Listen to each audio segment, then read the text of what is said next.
का सीडीएस का paper solve करेगा। सर जीएस का किया है, सीसेट का नहीं किया है। सीसेट का भी करो सीडीएस का पेपर सॉल्व। ओ, ठीक है, जो तुम्हारा भी रिवीजन होना चाहिए ना वो सीडीएस का ही पेपर सॉल्व करो। अगर होगा तो मैं एक क्लास ले लूंगा सीडीएस के पूरे पेपर की, एक ही क्लास में कवर करवा देंगे।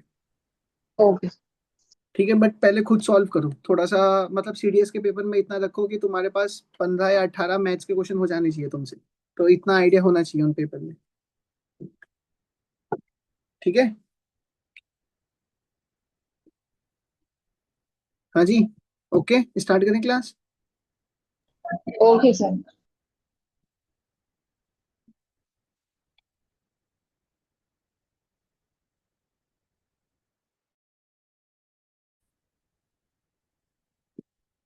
चलो, हमने 48 क्वेश्चन तक कर लिया था। 40 के बाद से स्टार्ट करते हैं। लास्ट क्लास में we have done till 40, right? Yes, ये हो गया था। 40 क्वेश्चन होना था। What is the length of the train, ये तो बकवास था। सर 37 से करना था। ठीक है, 37। जो कि एक मिनट।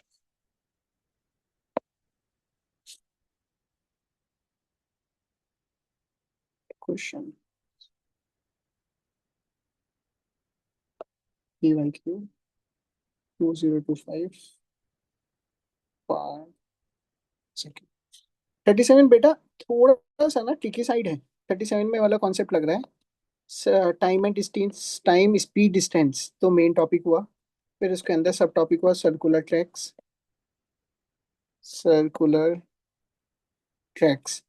फिर उसके अंदर भी टॉपिक जो सब टॉपिक आ जाता है। They start at 5 p.m. Crossing.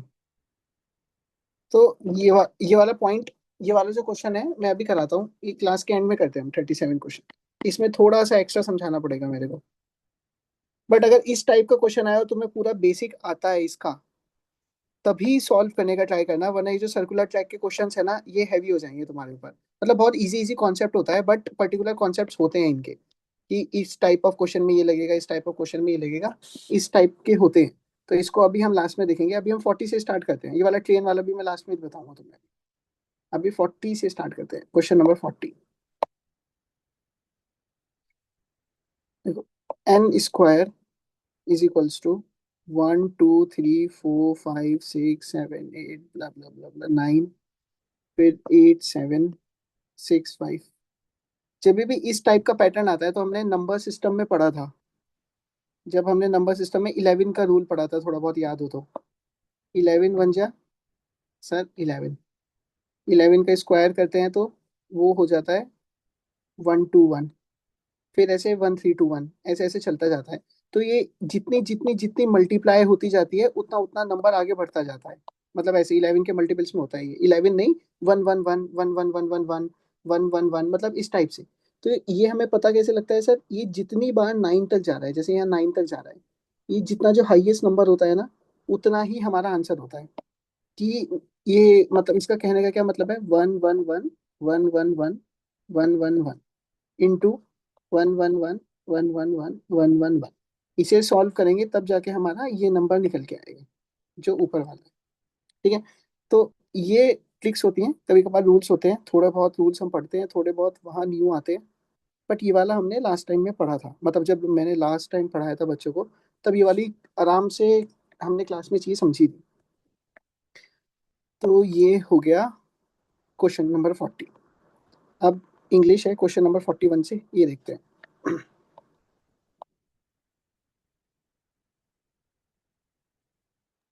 Sir जी। आपने ये बोला कि जो हाईएस्ट नंबर आंसर आएगा इसका, तो ये 1 से लेके 9 तक है, तो it will be the answer will be the 9। Yes. Okay. चलो, ये रहा पैसेज। पैसेज पढ़ते हैं 41। Okay. Over the next 30 years, many countries are promising to move to net zero carbon. Many countries are promising, promise कर रहे हैं, अभी हुआ नहीं है, होगा अगले 30 साल में। Implying that household emission will have to be cut to close to nothing. A leading climate scientist reckons that at best half the reduction might be achieved through demand side measures such as behavioral change by individuals and households. ये क्या बोल रहा है कि हमें जो है धीरे धीरे कटिंग करना है। अब वो क्या बोल रहे हैं कि हाफ जो हो सकता है, लीडिंग क्लाइमेट साइंटिस्ट ने ये बोला है कि जो आधा रिडक्शन है, जो हाफ रिडक्शन होगा, वो सिर्फ किस तरीके से हो सकता है कि अगर हम ह्यूमन अपने बिहेवियर में चेंज लेके आ जाए तो, ह्यूमन अगर अपने बिहेवियर में चेंज लेके आ जाए तो ये हाफ कटिंग हो सकती है, behavioural change by individuals and households, and even that would require companies and governments to provide more incentives to change through supply side investment. जब बिहेवियर में चेंज होगा, उसकी वजह से गवर्नमेंट और कंपनीज को मोटिवेशन ये मिलेगी कि वो फिर अपने सप्लाई साइड, जो बची हुई 50% को सही करना है, वो सप्लाई साइड में चेंज करेंगे कि वो प्रोडक्ट ही ऐसा बना के देंगे जिससे ज्यादा प्रदूषण नहीं हो या ज्यादा कार्बन एमिशन नहीं हो। Provide more incentives, governments to provide more incentives to change through supply side investment to make low carbon options cheaper and more widely available. मतलब जब ह्यूमन बिहेवियर अपने आप में चेंज होने लगेगा, तो सरकार और कैपिटलिज्म दोनों ऐसे ऐसे प्रोडक्ट को लॉन्च करने का ट्राई करेंगे जिसमें कार्बन का एमिशन कम हो। ये मेरा पूरा पूरा पैसेज बोल रहा है। अब मैं देखता हूँ कि सेंट्रल आइडिया इस पैसेज का क्या हो सकता है। Moving to net zero carbon is possible only by the reduction in household emission. Only यहीं पे खड़ गया, एक्सट्रीम वर्ड आ गया, तो यहाँ पे मैंने इसे हटा दिया। Second, low carbon behaviour in people can be bought about by incentivising them. Low carbon behaviour in people can be bought about by incentivising them. Okay, मैं इसे होल्ड पे रखता हूँ, थोड़ा सा मेरे को ठीक लग रहा है अभी। ठीक है, ओके नेक्स्ट देखते हैं। Cheaper goods and services can be made available to people by using low carbon technology. देख, चीपर की एज स्पेसिफिक ऐसे बात नहीं हुई है, सारी स्पेसिफिक किस चीज से रिलेटेड बात हो रही है कि उसमें कार्बन एमिशन कम होना चाहिए, जिसकी वजह से बिहेवियर चेंज हो सकता है। ठीक है, तो ये थोड़ा बहुत रिलेट करा है, बट पर से सेंट्रल आइडिया तो मैं नहीं बोल सकता इसे। D, manufacturing industries that uses low carbon technology should be provided with subsidies. Subsidies की तो बात ही नहीं करी गई है स्पेसिफिक। और manufacturing industries that uses low carbon technologies should be provided, वो बोल रहे हैं जो प्रोडक्ट आ रहा है उसमें कार्बन कम लगना चाहिए। बिहेवियरल चेंज की बात हो रही है, सब्सिडीज की स्पेसिफिक बात हुई ही नहीं है, तो ये मैं सेंट्रल आइडिया कैसे बोल सकता हूँ। देखो, इस चीज को समझा करो, सेंट्रल आइडिया ना, ये पैराग्राफ है, पैराग्राफ में ये 4-5 इंफॉर्मेशन दे रखी है। सेंट्रल आइडिया इस पूरे पैराग्राफ को जिस्ट बना के जो होगा वो होता है सेंट्रल आइडिया। कभी भी कोई पैराग्राफ की 2 लाइन नहीं हो सकती, या फिर एक स्पेसिफिक नॉलेज नहीं हो सकती, कोई फैक्ट नहीं हो सकता। एक तरीके से सेंट्रल आइडिया जो है ना, वो फिलोसफिकल टाइप का आइडिया होता है कि वो ओवरव्यू क्या बोलना चाह रहा है। तो क्या हुआ, low carbon behaviour in people can be bought about by incentivising them. सबसे बेस्ट ऑप्शन ये है, तो इसका आंसर हुआ 41 का बी। ठीक है, ओके नेक्स्ट क्वेश्चन पे चलते हैं। विद, आवाज आ रही है मेरी सबको, एक बार बताना। Yes sir. Okay, with reference to above passage the following assumption have been made. Following assumption: supply side investment in companies can result in low carbon behavior in people. Supply side investment, कि अगर मैं supply, जो मैं investment करवा रहा हूँ जो supply side की वजह से, can result in low carbon behaviour in people, बिल्कुल ठीक है, कर सकता है। पहली बात तो कैन आया है, तो मेरी प्रोबेबिलिटी बढ़ जाती है इस ऑप्शन के ठीक होने की। और इसमें कुछ ऐसा बोला नहीं है जो मेरे पैसेज को कैंसिल आउट करे, मेरे पैसेज के कोऑर्डिनेशन में ही ये सारी चीज चल रही है, पैसेज के कोऑर्डिनेशन में, तो इसलिए yes, it can happen. Second, people are not capable of adapting low carbon behavior without the involvement of government and companies। गलत, ऐसा कहाँ बोल रहे हैं वो तो बोल रहे हैं कि जो 50% चेंज लाना है वो पीपल को अपने बिहेवियर से ही लाना है। जब पीपल अपने बिहेवियर में लाने लग जाएंगे, तब गवर्नमेंट और कंपनीज उस चीज को बूस्ट कर सकती है, बूस्ट कर सकती है सप्लाई साइड में चेंज लाके। तो प्राइमरी तो यही हुआ, प्राइमरी तो यही भाई साहब कर रहे हैं, चेंज पीपल का बिहेवियर, उसके बाद ये लोग आएंगे। तो ये ऑप्शन हुआ गलत, तो आंसर कितना हुआ 42 का ए। ठीक है, next message. passage 2. In only 50 years, the world's consumption of raw material has nearly quadrupled to more than 100 billion tons. तो इसी जो अभी 50 साल हुए हैं उसमें वर्ल्ड जो रॉ मटेरियल कंजप्शन है, मतलब हमारा कंजम्पशन बहुत ज्यादा बढ़ गया है. Consumption less than 9% of this is रियूज्ड. इसमें से कितना ही 9% से कम जो है वो रियूज है. Batteries of old vehicle contain materials such as lithium, cobalt, manganese, nickel that are pricey and can be hard to obtain. Supply chains are long and complicated. Buyers' risk are being aggravated by their suppliers' poor environment and labor standards. Reusing material makes sense. Once battery reaches the end of their lives, they should go back to a factory where their ingredients can be recovered and put into new battery. देखो, passage start हो रहा है एक general theme से. General theme है consumption.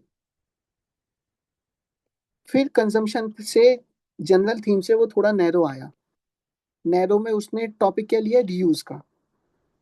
फिर वो एक स्पेसिफिक प्रोडक्ट पे चला गया और वो प्रोडक्ट क्या है, बैटरीज पर. तो ये जो होता है ना, जो तुम अपना मेंस आंसर राइटिंग करते हो कि एकदम से पॉइंट पे नहीं जाते, पहले उसकी इंट्रोडक्शन देते हैं, ये वैसी चीज हुई कि कंजम्पशन, कंजम्पशन से रीयूज, रीयूज किसका, बैटरीज का. ये पूरे यहाँ से यहाँ तक ये बात हुई है. आगे, which one of the following statement best reflect the most logical, rational and pragmatic message conveyed by the passage? कौन सा हो सकता है? Green economy is not possible without reusing critical minerals. देख बेटा, extreme. Green economy, green economy के तो पद से बात ही नहीं हुई है. Second, every sector of economy should adapt the reuse of material resource immediately. Immediately क्यों लिखा है यहाँ पे? हमारा तो ऊपर जो मेनली क्रिटिकल मिनरल्स, जो मिनरल से रिलेटेड थोड़ी बहुत बात हुई है कि उनमें हम चेंजेस कर सकते हैं, उनको रीयूज कर सकते हैं. बट यहाँ पे एवरी सेक्टर, ये एक्सट्रीम हुआ और इमीडिएटली ये भी एक्सट्रीम हुआ, हट गए. Next, circular economy can be beneficial for sustainable growth. अच्छा, ये सबको पता है ना, जो ये होता है रीयूज, इसका एक जो वर्ड होता है इकोनॉमी के टर्म्स में, उसको सर्कुलर इकोनॉमी बोलते हैं. Yes yes sir. तो ये मैं होल्ड पे रखता हूँ अभी, मुझे ये अच्छा सेंट्रल आइडिया सूट करता है. Fourth, circular use of material resources is the only option. Only हट गया. आंसर क्या हुआ, सी. एक प्रॉपर बहुत अच्छी लाइन कि sir circular economy can be beneficial for sustainable growth. Done, ये हुआ राइट आंसर. इसका अजम्पशन क्या होगा? With reference to the above passage the following assumptions have been made. Automobile factories are example of circular economy. Automobile factories are example of circular economy. Hold पे डालते हैं अभी, तुम लोगों से मैं पूछूंगा इसका क्या होगा. Second, economic growth is compatible with circular use of mineral resources. अपने अकॉर्डिंग बताओ एक बार, इन दोनों में से कौन सा होना चाहिए? सोचो थोड़ा सा.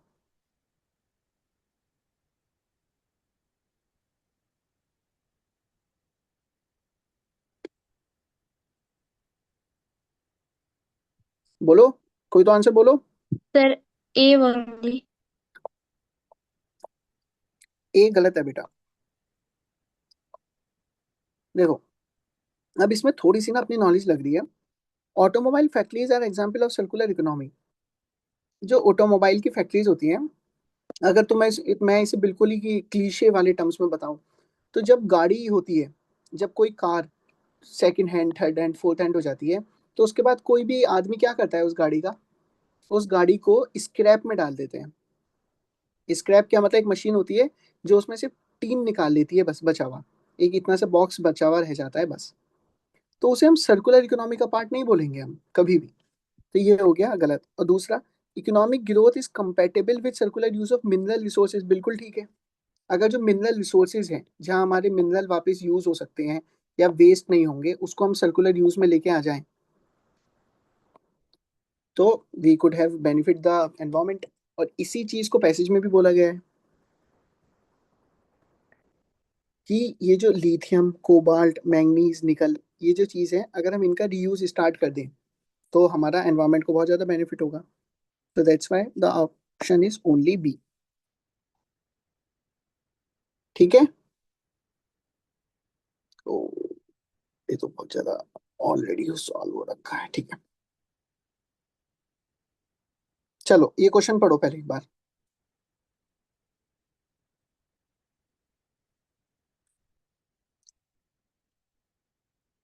Read out this question, question number 45। पहले क्वेश्चन नंबर 45 पढ़ो और समझो खुद।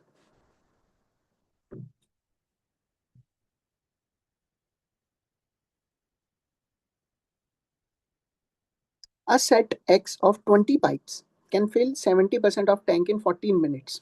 ठीक है, अभी कितने पाइप हैं मैं इस पे ध्यान ही नहीं दे रहा। ठीक है, अभी मैं सिर्फ वो X देख रहा हूँ। X जो है 70%, 7/10 कितने मिनट में करता है सर? 14 मिनट में करता है। तो ओवरऑल वो कितने मिनट लेगा कंप्लीट करने के लिए सर? 20 मिनट लेगा। देखो, अगर वो टैंक की कैपेसिटी वाई है, सपोज करो टैंक की कैपेसिटी, मतलब वाई तो ऑलरेडी एक टर्म है, टैंक की कैपेसिटी कुछ भी मान लो, ए मान लो, तो 7/10 ऑफ ए 14 मिनट में फिल होता है। तो जो ए होगा पूरा फिल वो कितने में होगा? 14 × 10/7, 10 को उधर लेगा, 7 को नीचे लिया है, तो 20 मिनट में। तो मतलब अगर मुझे इसका टाइम बताना हो कि एक्स पूरा टैंक कितनी देर में फिल कर रहा है, तो वो कितने मिनट होगा सर? 20 मिनट्स में। Next, another set y of 10 pipes fill 3/8 tank in 6 minutes। pipes, 10 pipes, y 3/8 of something 6 minute में करते हैं, तो 6 × 8/3 16 मिनट में वो पूरा करेंगे। 3/8 कितने मिनट में कर रहे हैं? 6 मिनट में, तो पूरा कितनी देर में करेंगे सर? 16 मिनट में। फिर नेक्स्ट देख लो, a third set of z of 16 pipes can empty the tank in 20 minutes। ये सर empty की बात कर रहा है। can empty half the tank in 20 minutes। अगर आधा टैंक 20 मिनट में कर रहा है तो पूरा टैंक 40 मिनट में खाली करेगा। ये सर खाली करने की बात कर रहा है, तो मैंने यहाँ पे एक नेगेटिव लगा दिया। ये दोनों भर रहे हैं और ये खाली कर रहा है। ठीक है, अब देखो अब क्या हो सकता है, if half of the pipes, ठीक है ऐसा हुआ। ठीक है, अब 20, 16, 14 का एलसीएम क्या हो सकता है बताना, क्या एलसीएम होगा इसका?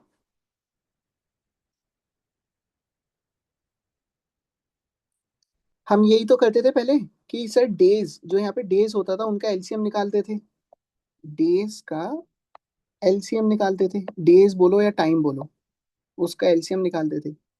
20, 16 और 40 का एलसीएम क्या होगा?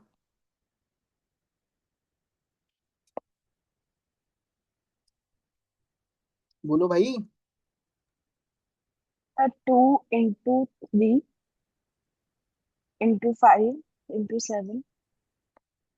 7 ही बेटा, 7 कहाँ से आ गया? 80 होगा एलसीएम। 80 ऐसा नंबर है जो हर के एक के टेबल में आ रहा है। यस 20 4 जा, 42 जा, 16 5 जा। ठीक है, तो अब अगर तुम्हें याद हो तो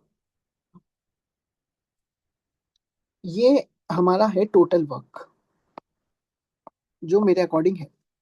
अब पहले मैं यहाँ पे एफिशिएंसीज निकाल लूंगा, एक्स वाई जेड की एफिशिएंसीज, एक्स की एफिशिएंसी, वाई की एफिशिएंसी और जेड की एफिशिएंसी। 80 उसे टोटल काम करना है और उसको 20 मिनट लग रहे हैं काम करने में, तो उसकी एफिशिएंसी कितनी हुई? 4 प्लस की 4।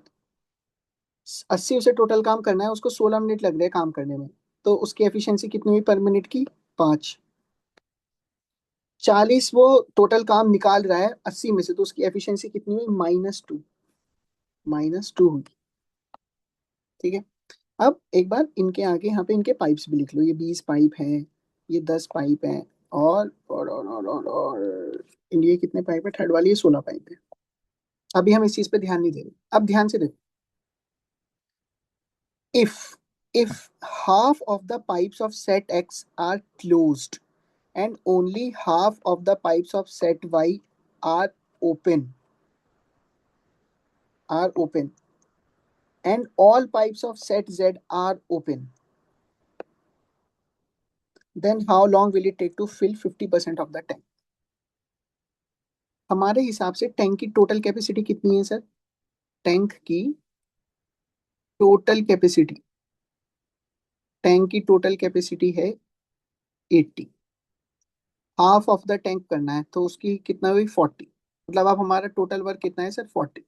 अब आप एक बात बताओ सर, जब 20 पाइप थे, एक्स के टर्म्स में जब 20 पाइप थे तब 4 एफिशिएंसी थी, जब 20 पाइप थे तब 4 एफिशिएंसी थी।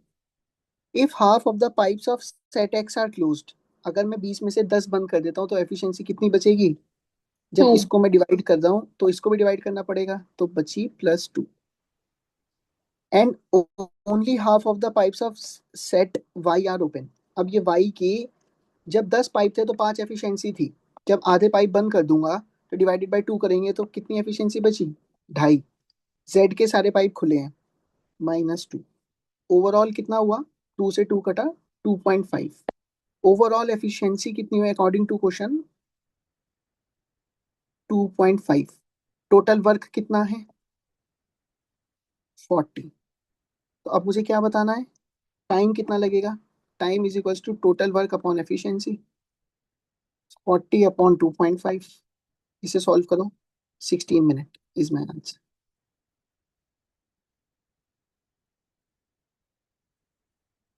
ये है मतलब hard question of time and work, time and work का हार्ड क्वेश्चन है।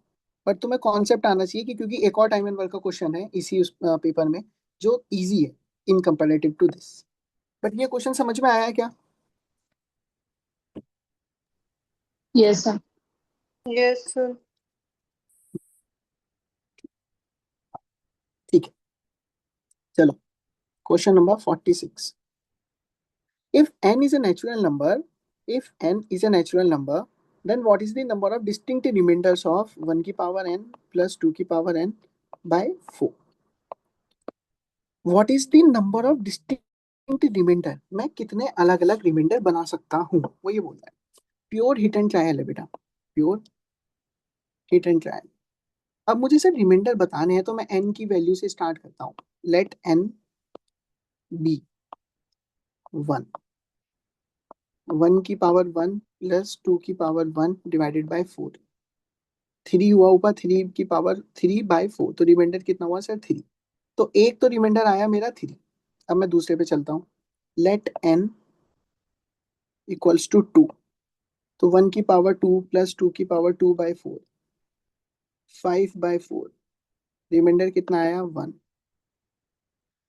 तो ये हुआ मेरा दूसरा रिमाइंडर। अब एक और बार मैं let n is equals to 3 रख के देखता हूँ। 1 की पावर 3 प्लस 2 की पावर 3/4, 9/4, वापिस आ रहा है रिमाइंडर इज इक्वल्स टू 1। 4 रख के देखता हूँ। Let n is equals to 4, 1 की पावर 4 प्लस 2 की पावर 4, 4, 16, 17/4, फिर रिमाइंडर आ रहा है 1। तो तुम एक चीज नोटिस कर रहे हो कि सर एक बार तो 3 आया, फिर एक एक एक ही आता जा रहा है। तो मैं ऐसे 1000 तो निकालूंगा नहीं, बस मैं इतना अपना आपका कंक्लूजन डिराइव कर लूंगा कि एक आ रहे हैं 3 और फिर 1 1 1 आते जा रहे हैं। तो कितने डिस्टिंक्ट रिमाइंडर बन रहे हैं? 2। कितने डिस्टिंक्ट रिमाइंडर बन रहे हैं, मतलब अलग अलग कौन कौन से रिमाइंडर है? 3 और 1। तो मेरा आंसर कितना हुआ? 2। My answer is 2। समझ में आया? Yes, sir. ठीक है, चलो question number 47 sorry. Let p is equals to q q q। Let p is equals to q q q। 3 digit number, 3 digit.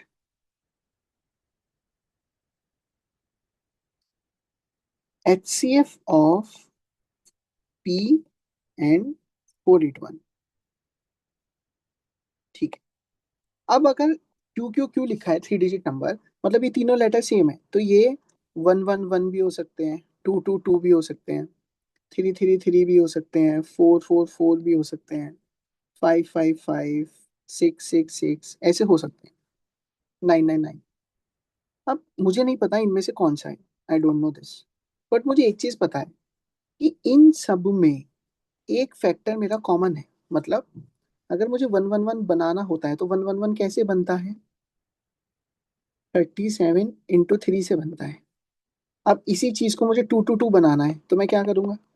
37 × 3 × 2। अब मुझे 3 3 3 बनाना है तो क्या करूंगा? 37 × 3 × 3।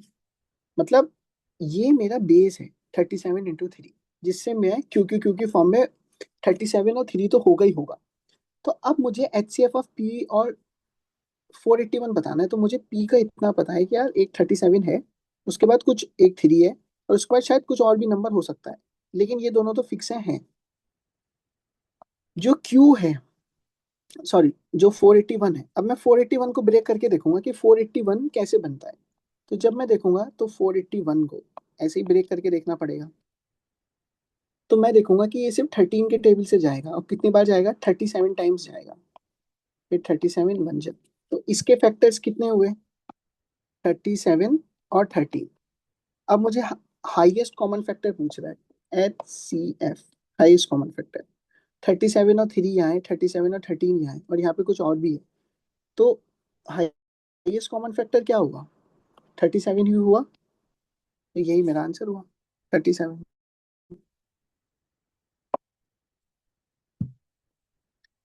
समझ में आया?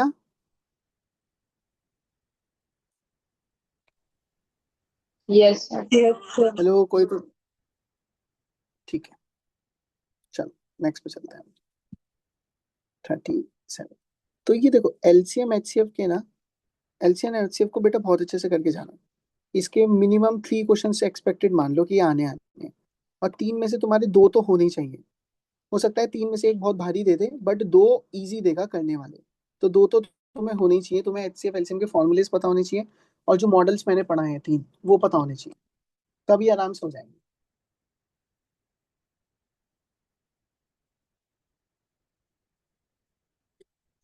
ठीक है, क्वेश्चन नंबर 48।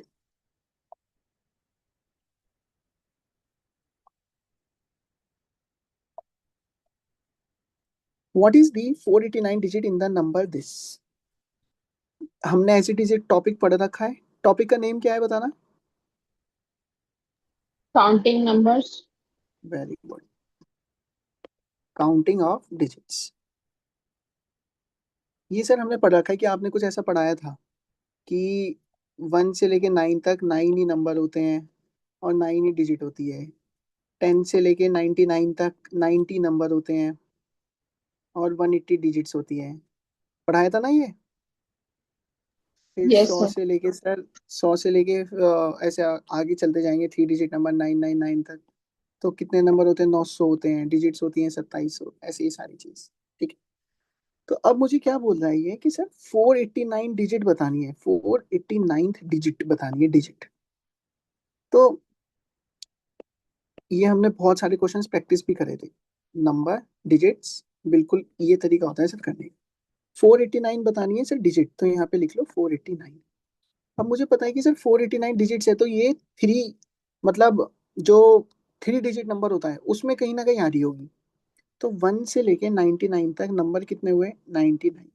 डिजिट्स कितनी हुई? 189। इन दोनों में कितने का डिफरेंस है सर? 300 का डिफरेंस। अब यहाँ से नंबर स्टार्ट होगा 100 के आगे के।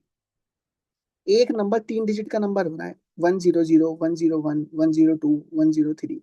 तो डिवाइडेड बाय 3 करेंगे तो 100, तो 199 नंबर। तो मेरा जो 199 ये नंबर है, जो यहाँ पे लिखा जाएगा ऐसे 199, तो जो मेरी लास्ट डिजिट होगी 489, तो वो क्या हो रही है sir? 9। This is the 489th digit, so my answer is 9। Okay, ठीक है, यस सर। चलो नेक्स्ट में चलते हैं। ठीक है, ये क्वेश्चन होता है बाइनरी लॉजिक का।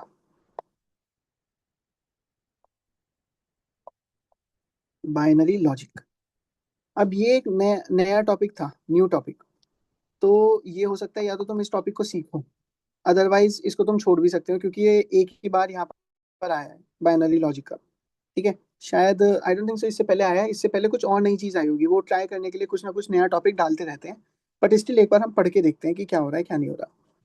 A mobile phone has been stolen. There are three suspects, PQR. They were questioned knowing that only one of them is guilty. Their responses are as follows. सिर्फ उनमें से सबको पता है कि कोई एक ने ही चोरी करी है। अब देखते हैं किसने वो चोरी करी है।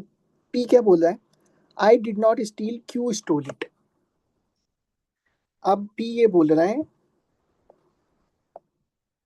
कि सर मैंने चोरी नहीं करी। अब एक बार इसमें क्या होता है, they were question knowing that only one of them is guilty.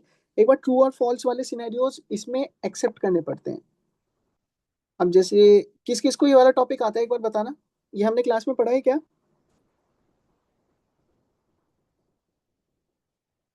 हमने क्या क्लास में नो ये वाला सर। टॉपिक पढ़ा है? नहीं पढ़ा, ठीक है। तो इसको ना अभी अवॉइड करते हैं, ये तुम्हारे लिए न्यू इन्फॉर्मेशन हो जाएगी। अभी तुम फालतू में इस मोमेंट पे मैं तुम्हें कोई नई चीज नहीं सिखाना चाहता, फिर तुम्हें लगेगा कि यार ये भी सीख लो ये, और इसकी प्रैक्टिस भी मैं नहीं कराना चाहता अभी।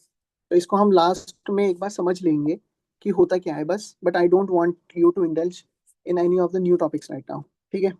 छोड़ते हैं अभी इसे। चलो, क्वेश्चन नंबर 50।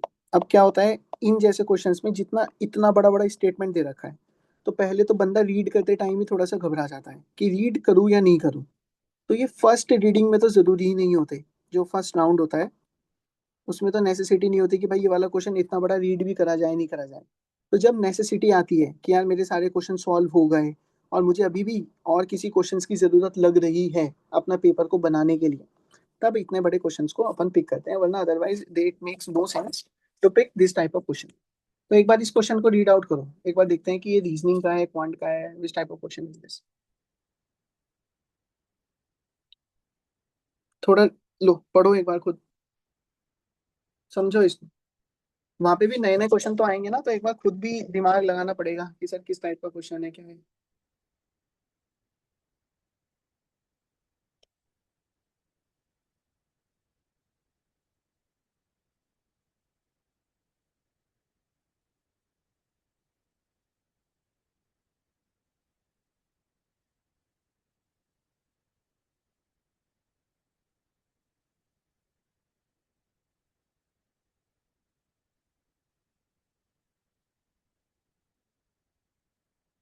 चलो देखते हैं। सर तीन टीम है, पी, क्यू और आर। तीन टीम है सर, पी क्यू आर, ठीक है। वो क्या बोल रहा है? participated in a three team PQR participated in a tournament in which the team plays with one another exactly once। हर एक टीम ने एक के साथ एक ही बार खेला है। मतलब जो मैचेस हुए होंगे वो कैसे हुए होंगे? पी ने क्यू के साथ खेला, पी ने आर के साथ खेला, और क्यू ने आर के साथ खेला। यही तीन मैच हो सकते हैं, इसके अलावा कोई और मैच हो ही नहीं सकता। मतलब टीम वाइज कि पी क्यू के साथ खेलेगी, पी आर के साथ और क्यू आर के साथ। अब win fetches a team 2 points and a draw 1 point. अगर कोई जीतता है, अगर कोई विन होती है तो उसके कितने पॉइंट मिलते हैं? +2। ड्रॉ होता है तो उसके कितने पॉइंट मिलते हैं? +1। A team get no point for a loss. अगर लॉस होता है तो उसका 0 पॉइंट मिलता है, कि कोई भी पॉइंट नहीं मिलेगा। Each team scored exactly 1 goal in the tournament. हर एक टीम ने एक ना एक गोल तो मारा ही है। Each team exactly scored exactly 1 goal in the tournament, ठीक है। हर एक टीम ने एक गोल मारा ही मारा है। The team P gots 3 point. Final में पी के पास कितने पॉइंट है? 3 पॉइंट्स है सर। क्यू के पास कितने पॉइंट्स है? 2 पॉइंट्स है, और आर के पास है 1 पॉइंट। अब इसमें थोड़ा सा हिट एंड ट्रायल लगता है ऑब्वियसली, कि किसने कितना मैच कैसे खेला होगा।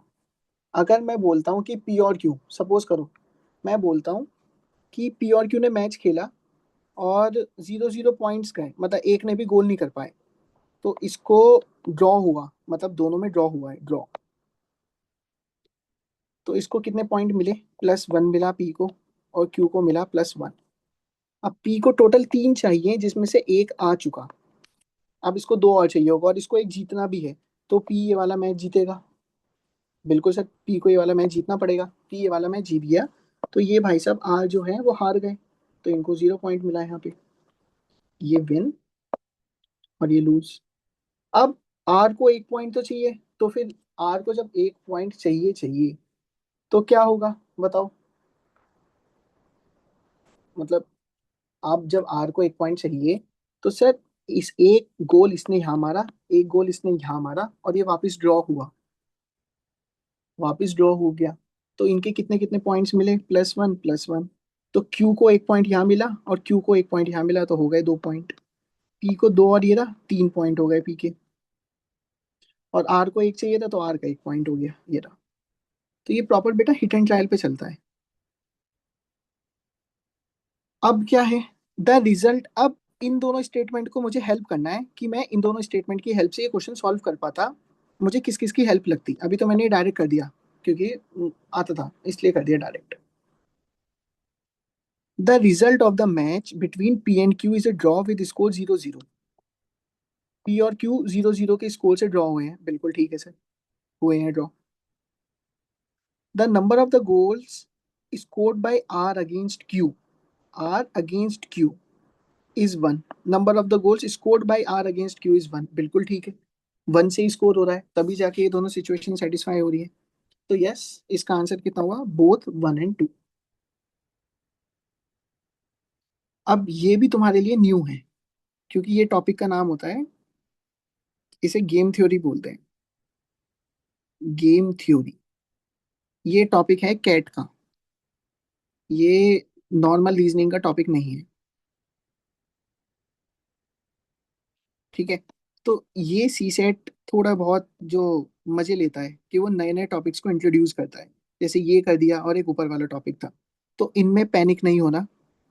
जो भी न्यू टॉपिक दिखेगा, न्यू जो हमने पढ़ा हुआ नहीं है उसे लीव कर देनी, बिल्कुल छोड़ देना है उसे। ऐसा नहीं कि मैं तो समझदार हूँ, मैं अपनी रेशनैलिटी दिखाऊंगा, मेरी रीजनिंग बहुत अच्छी है तो मैं ट्राई करता हूँ। तो तब ट्राई करना जब तुम्हारे सारे, तुम्हें पता है कि तुम सेफ स्कोर से ऊपर जा चुके हो, तब तुम कुछ भी ट्राई करो, मेरे को कोई दिक्कत नहीं है। लेकिन तुम अगर सेफ स्कोर तक नहीं पहुंचे और तब तुम फिर ये इन क्वेश्चंस को लेके हिम्मत कर रहे हो तो वो नहीं होना चाहिए। समझ में आया बच्चों ऊपर वाला ही वाला थोड़ा बहुत? Yes sir. ठीक, नेक्स्ट पे आते हैं, पढ़ते हैं ये।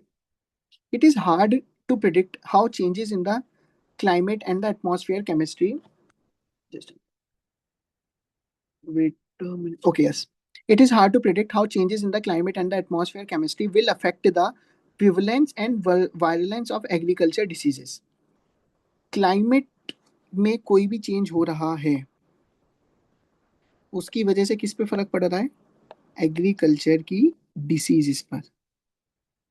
But there is a risk that such change will make some plant infections more common in all climatic zones, perhaps catastrophically so. But there is a risk that such change, जो ये change आ रहा है climate में, will make some plant infections more common in all climatic zone. इसकी वजह से एक change आ रहा है कि जो infection होते हैं कुछ plants में, plants infection, वो हर एक climatic zone में बहुत ज़्यादा common हो जाएंगे, ठीक है। Next part of the problem is that centuries of selective breeding have refined the genome of most high value crops. They are spectacular at growing in today's condition, but they are not immediately useful to them have been bred out. देखो ये क्या बोल रहे हैं कि आजकल की crops को इस तरीके से जेनेटिकली मॉडिफाइड करा जाता है कि जो अभी करंट कंडीशंस हैं, करंट क्लाइमेटिक कंडीशंस हैं, उसमें तो वो बहुत ही अच्छा वेल परफॉर्म करती है। But what if climatic condition change हो जाए, तो ये जो जेनेटिक क्रॉप है ये उस कंडीशंस को बियर करने के लिए बनी नहीं। अगर नेचुरल क्रॉप्स होती तो उनमें कुछ ना कुछ कभी ना कभी ये होता कि वो थोड़ा बहुत बियर कर लेती क्लाइमेट चेंज को। बट जेनेटिकली मॉडिफाइड क्रॉप्स में ऐसा सिस्टम नहीं है। This is good for yields but bad for कॉपिंग with change. देखो डायरेक्ट ये दे रखा है कि यील्ड्स के लिए तो बहुत अच्छा है बट अगर कुछ बदलाव आता है so they are not ready for that. A minor disease or even an unknown one could suddenly rampage through a genetically owned crops. हल्की सी भी कोई डिसीज आ गई तो उसे बर्बाद कर सकता है, सिंपल सोबर। अब इसे पढ़ते हैं, सेंट्रल आइडिया। पहला, global climate change adversely affect the productivity of crops. Productivity of crops, global climate change adversely affect the productivity of crops. पहले तो ये एडवर्सली थोड़ा एक्सट्रीम वर्ड है, और सेंट्रल आइडिया, मुझे ये पूरा पूरा सेंट्रल आइडिया भी लग नहीं रहा, तो एक बार इसे होल्ड पे डालते हैं. Next, our total dependence on genetically honed crops entails possible food insecurity. ठीक है, डिपेंडेंस की बात कर रहा है कि हम जेनेटिकली क्रॉप्स के ऊपर डिपेंडेंस हो गए. ओके गुड, इसे भी होल्ड पे डालते हैं. Third, our food security should not depend on agriculture productivity alone. ये तो बकवास है, ये तो रिवर्स में जा रहा है, रिवर्स जा रहा है जिसकी जरूरत नहीं है. Fourth, genetically honed crops should be replaced with their wild varieties in our present cultivation. अरे ये सॉल्यूशन थोड़ी मांगा है, सेंट्रल आइडिया पूछा है. कभी भी सेंट्रल आइडिया को सॉल्यूशन के टर्म्स में मत ले आना. सेंट्रल आइडिया मतलब जो भी वो प्रॉब्लम बता रहा है, वो प्रॉब्लम बता रहा है या क्या है, इस पॉइंट में सॉल्यूशन दे रखा है, तो इसको हम एज इट इज काट देंगे. अब बचे ये दो, इन दोनों में से क्या है ना, global climate change can affect adversely. कर नहीं रहा है वो कर सकता है. ग्लोबल क्लाइमेट चेंज, अगर क्लाइमेट चेंज हो रहा है तो वो बोले कुछ कुछ क्रॉप्स, सम क्रॉप्स में डैमेज हो सकता है और इन्फेक्शन फैल सकता है. फैला नहीं है अभी तक, अभी तक हुआ नहीं है ऐसा, हो सकता है. फ्यूचर को लेके बात कर रहे हैं, तो यहाँ पे कैन आना चाहिए था, कैन एडवर्सली. इसलिए मैं इस ऑप्शंस को, इस वाले ऑप्शन को काटूंगा, क्योंकि ये चीज हुई नहीं है सर अभी तक. ये रहा. ये तीनों कट गए, तो जो अब ये है कि ये भी ऐसा नहीं है कि फुल मैच कर रहा है पूरा पैसेज से, ये वाला ऑप्शन भी. बट क्या है, we are picking on a concept की जो सबसे बेकार ऑप्शन है उनको एलिमिनेट कर दो, और जो ऑलमोस्ट उन सबसे बेटर है उसको पिक कर लो. Pick data. ठीक है, ओके. चलो इसका असम्पशन भी पढ़ते हैं. आवाज आ रही है मेरी सबको? Yes, sir. Yes, sir. Question number 52. Following assumptions have been made. Okay. Okay. Global climate change can result in the migration of several plant diseases to new area. Can, positive. New area, इसकी भी बात करी गई है, positive. ये तो बिल्कुल ठीक है. Third, second, scientific understanding of the wild relatives of our present crops would enable us to strengthen food security. Yes, उन्होंने यही तो बोला है कि आपने जो जो उनके बीच में इम्यूनिटी थी प्लांट्स की, जो प्लांट्स की इम्यूनिटी क्लाइमेट के अगेंस्ट थी, उसको आपने हटा दिया है. तो अगर हम उन प्लांट्स में वो इम्यूनिटी वापस जनरेट कर दें, तो हो सकता है कि वो प्लांट्स डिस्ट्रॉय नहीं हो क्लाइमेट चेंज की वजह से. तो ये बोल रहा है, scientific understanding of the wild relative of our present crops would enable us to strengthen food security. बिल्कुल ठीक. Both 1 and 2 is the right answer. ठीक है, Yes, sir. आप समझ में आ रहा है ना, थोड़ा इंप्रूवमेंट दिख रही है अपने में. Yes, sir. चलो नेक्स्ट पे आते हैं. A good statesman, like any other sensible human being, learns more from its opponents than from its fervent supporters. जो हम सुनते हैं कि अपोनेंट से ज्यादा सीखना चाहिए, वही चीज को ये बोल रहा है. For his supporters will push him to disaster unless his opponents show him where the dangers are. जो सपोर्टर्स होते हैं, जो भक्त होते हैं, अंधे भक्त जो बोलते हैं, वो तुम्हें बेकार चीज में भी पुश करते रहेंगे कि बहुत बढ़िया है, बहुत बढ़िया है. बट जो अपोजिशन होता है तुम्हारा, वो तुम्हें बताता रहता है कि भैया ये चीज गलत कर रहे हो, ये चीज सही है या ये चीज गलत है. ठीक है, ऐसा. अब इंडिया में ये हो रहा है या नहीं हो रहा, वॉट एवर, उस केस को हम कंसिडर नहीं करते अभी. So if he is wise he will often pray to be delivered from his friends because they will ruin him. अगर वो वाइज होगा तो वो अपने फ्रेंड्स की उतनी बातें सुनेगा जितनी उसे सुननी चाहिए, जितनी जरूरी है. But though it hurts, he ought also to pray never to be left without opponents, for they keep him on the path of reason and good sense. अगर ओपोनेंट्स होते हैं तो वो उसको रीजन के पाथ पे रखते हैं, उसे डर मना के रखते हैं कि तुम्हें कोई गलत काम नहीं करना. The national unity of free people depends upon a sufficiently even balance of political power to make it impracticable for the administration to be arbitrary and for opposition to be revolutionary and irreconcilable. वो क्या बोल रहा है, national unity of free people depends upon a sufficiently, एक balance चल रहा है। किस चीज का बैलेंस चल रहा है? जो पॉलिटिकल पावर है ना, तो वो इम्प्रैक्टिकेबल हो सकती है, उसको प्रैक्टिकेबल रहना पड़ेगा। और जो तुम्हारा अपोजिशन है, वो कोई रिवॉल्यूशनरी या फिर वो कुछ भी ऐसी बेतड़ंग बातें नहीं बोले इस चीज के लिए। तो एक बैलेंस बना के चलना पड़ेगा। ये है पूरा पैसेज। अब क्वेश्चन देखते हैं। Central idea, without opposition parties the administration in a democracy gets to become more responsible। पूरा अपोजिट हो गया ये तो। अगर अपोजिशन नहीं होगी तो लेस रिस्पॉन्सिबल होंगे, मोर नहीं। गलत।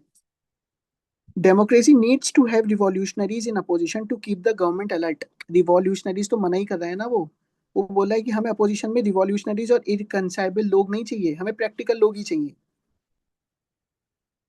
फिर rulers in a democracy needs the support of opposition for their political survival. अरे भाई, पॉलिटिकल सर्वाइवल के लिए नहीं चाहिए। पॉलिटिकल सर्वाइवल के लिए अपोजिशन की क्या जरूरत है?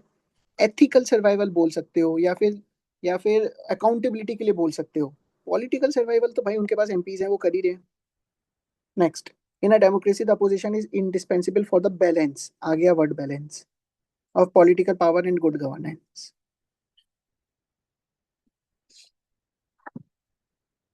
समझ में आया क्वेश्चन कैसे एलिमिनेशन हुआ सारे ऑप्शंस का? Yes, sir. ठीक। Next, with reference to the above passage the following assumption have been made। following assumption, in a democracy a strong opposition is required only if the head of government is indifferent। in a democracy a strong opposition is required only, पहले तो हटा दो, head of government बकवास बकवास new new new चीजें introduce कर रहा है, तो इसे हटा दो यहीं अभी। Next, the more aggressive the opposition. अरे एग्रेसिव तो उसने मना ही करा है कि प्रैक्टिकल होना चाहिए, मैं आगे पढ़ भी क्यों रहा हूँ। एग्रेसिव नहीं होना चाहिए, प्रैक्टिकल होना चाहिए। ना इधर 54 का आंसर हुआ ना इधर।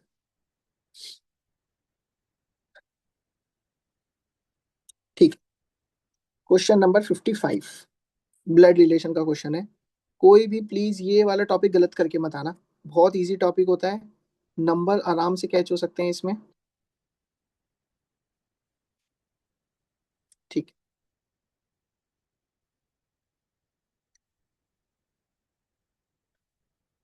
चलो पढ़ते हैं वाला क्या। P is the brother of Q। P is the brother of Q। ऐसे मैं बोल रहा हूँ, ये भाई भाई है। अब P ब्रदर है तो ये ब्रदर हुआ। Q का जेंडर मुझे नहीं पता। P is the brother of Q and R। ये लो, मुझे R का भी जेंडर नहीं पता। S is R's mother. तो जो S है वो R की मदर है।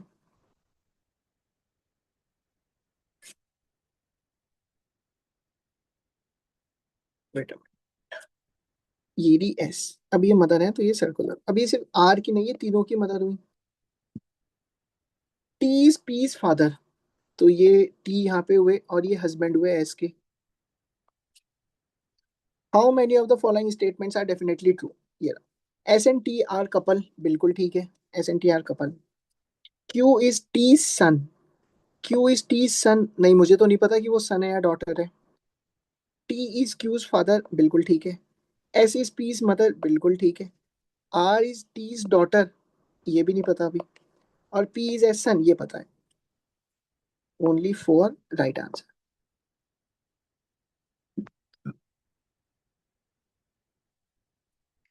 ठीक है, इसलिए इजी मार्क्स होते हैं। 56। चलो, if no is coded as 210, not is coded as 4200, not is coded as 21,000, then what is notes? तो ये इतना इतना बढ़ रहा है, एक एक लेटर ऐड होके पूरी पूरी डिजिट्स बढ़ रही है, एक एक लेटर ऐड होके इतना ज्यादा चेंज आ रहा है, तो मतलब पक्का है कि मल्टीप्लीकेशन हो रहा है। मल्टीप्लीकेशन हो रहा है तभी इतना बड़ा चेंज आ सकता है। ठीक है। अब ये 210 बना कैसे? 210 बना कैसे? ठीक है। अब तुम अगर ऐसे देखो, ABCDEFGHIJKLMN, और इधर ओ पी क्यू आर ऐसे चलता जाता है। 1 2 3 4 5 6 7 8 9 10 11 12 13 14, फिर ऐसे 15। तो अब तुम ये देखो 14 और 15 से 210 कैसे बन सकता है सर? एक ही तरीका है, मल्टीप्लाई करके बन सकता है। तो बस जो भी इनकी टर्म है उनको मल्टीप्लाई करते चले जाओ और तुम्हारा आंसर आ जाएगा। अब यहाँ पे 21,000 को बस जो एस का होगा उससे मल्टीप्लाई कर दो, तुम्हारा आंसर आ गया। इजी। नेक्स्ट, अब इसमें है जैसे France 57। France is coded as 654321। Germany is coded as 9158,437। अब कभी कभार होता है ना कि अल्फाबेटिकल ऑर्डर का कोई फर्क नहीं पड़ता, जो हमने ऊपर लिखा है अल्फाबेटिकल ऑर्डर, उससे ये वाली रीजनिंग सॉल्व नहीं होती। ये रैंडम रीजनिंग बोलते हैं इन्हें, रैंडम रिलेशन। और रैंडम रिलेशन कैसे sir?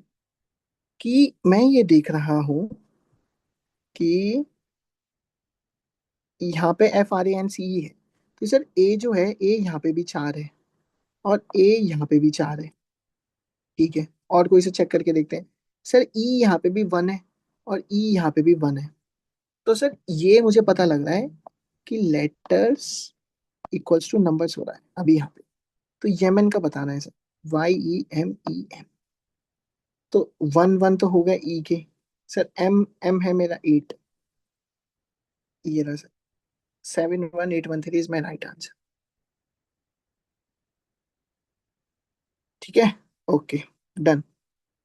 Next, the 5 digit number. ये भी यहाँ पे how many such 5 digit numbers are possible.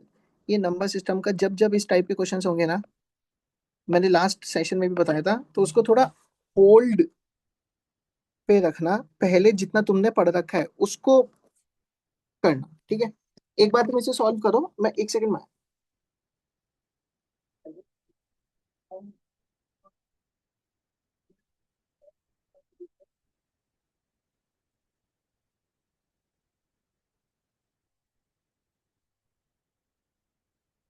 तो जो ना पहले जो नोन टॉपिक्स हैं, नोन टॉपिक्स, उनको कंप्लीट करना है हमें। अब ये वाला है नंबर सिस्टम का ही पार्ट, बट क्या है, ये हिट एंड ट्रायल वाला है। जैसे हमने फर्स्ट टाइप ऑफ क्वेश्चंस देखे थे, तो इनको हमें फर्स्ट ट्राई में उठाने की कोई जरूरत नहीं होती। नंबर सिस्टम की वो चीज जो हमने ऑलरेडी सीख ली, बस हमें वो उठानी है। 5 digit number PQRST, all are distinct digits, is such that t is not equals to 0. P is thrice t, P is thrice t, मतलब P is equals to 3t. S is greater than Q by 4. S is greater than Q by 4. While Q is greater than R by 3. Q is greater than R by 3. ये दे रखा है, ये दे रखा है। How many such 5 digit numbers are possible. तो ऐसे कितने पॉसिबल हो सकते हैं? तो अब इतनी ही इंफॉर्मेशन है तुम्हारे पास, अब इससे तुम्हें आगे ये क्वेश्चंस को बिल्ड करना है। तो इसलिए ये बहुत प्रोफेशनल या फिर एक बहुत ज़्यादा प्रैक्टिस की जरूरत होती है कि तुम इन सारे क्वेश्चंस को उठा पाओ, उसके बाद सोच पाओ कि थिंकिंग कि आगे क्या करने की जरूरत हो सकती है। ठीक है, एक बार देखते हैं। Sir S-Q is equals to 4 है, और यहाँ पे अगर मैं Q की वैल्यू निकाल दूँ, Q is equals to 3 plus R है। R को मैं उधर ले गया, तो sir S-3 plus R is equals to 4। S-3 minus R is equals to 4। S-3 is equals to 7। अब इसका क्या मतलब हुआ sir? S-3 S minus R is equals to 7। अब S माइनस R क्या क्या हो सकते हैं सर? 5 डिजिट नंबर बताना है हमें, सब एक एक डिजिट होंगी, T0 हो नहीं सकता। तो सर क्या हो सकता है? 7, 9। 9 में से हम क्या माइनस करें कि 7 बनेगा? 2। 8 में से क्या माइनस करें कि सर 7 बनेगा? ऐसा। तो S और R की बस यही वैल्यू हो सकती है, 9 और 8 और 2 और 1, अब इनमें से कोई भी हो सकती है। तो ये क्वेश्चन इस तरीके से सॉल्व होता। अब ये मैंने इतना तुम्हें हिंट दिया है यहाँ तक, हिंट। अब इसके बाद तुम खुद सोचो कि क्या चीज हो सकती है। जैसे P is equals to 3T है, टी कभी भी 0 नहीं हो सकता, तो लेट टी बी 1, तो पी कितना हुआ 3। लेट टी बी 2, तो पी कितना हुआ 6। लेट टी बी 3, तो पी कितना हुआ 9। ये भी सर कुछ ऑप्शंस आ रहे हैं, ठीक है। तो इन सबको मैच करके, इसको मैच करो, इसको मैच करके एक एक कॉमन जोन पे आ जाता है कि क्या क्या मेरे तरीके बन सकते हैं, मैं कितने पेयर बना सकता हूँ। तो ये मैंने तुम्हें हिंट दिया है, थोड़ा यहाँ से सोचना, थोड़ी सी अपनी थिंकिंग भी डेवलप करना कि क्या हो सकता है, ठीक है। इसका आंसर है 4। 4 टाइप के पेयर्स बनेंगे, देखना वो कैसे बन सकते हैं। खुद ट्राई करोगे इसके बाद का यहाँ से? हेलो, कोई तो रिस्पॉन्स दो। Yes sir. Okay sir. जैसे सर पी की 3 वैल्यू हो सकती है, 3 6 9। सर एस की 2 वैल्यू हो सकती है, 9 या 8। और सर आर की 2 वैल्यू हो सकती है, 2 या 1। टी की सर ये वैल्यू हो सकती है 1 2 3, कि अगर 3 होगा तो 1 होगा, 6 होगा तो 2 होगा, ये होगा तो ये होगा, ऐसा। तो ऐसे ही मैच करके बनाना कि P Q R S T क्या क्या बन सकता है, कि P Q R S T क्या क्या बन सकता है, ठीक है। अब जैसे एस और 9 और 8 है, ठीक है। तो एस 9 और 8 है, तो यहाँ पे क्यू के पेयर्स भी बन जाएंगे। 9 में से मैं 5 माइनस करूंगा तो 4 आएगा, 8 में से मैं 4 माइनस करूंगा तो 4 आएगा, ऐसे। तो ये खुद ट्राई करना कि कितने पेयर बन सकते हैं। Next, question number 59। Time and work का इजी क्वेश्चन है, डुएबल होना चाहिए था। X can complete 1/3 of a certain work in 6 days। 1/3 अगर सर्टेन 6 days में कर रहा है तो पूरा काम कितने दिन में करेगा? 18 days में। Y can complete 1/3 of the same work in 8 days, तो पूरा काम 24 दिन में। Z can complete 3/4 of the same work in 12 days, मतलब 3 4 12 दिन में कर रहा है, तो एक कितने दिन में करेगा? 12 × 4/3, 16 दिन में।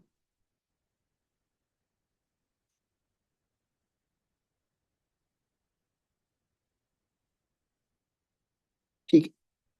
All of them work together for n days, then x and z quit and y alone finishes the remaining work in इतने डेज, ठीक है।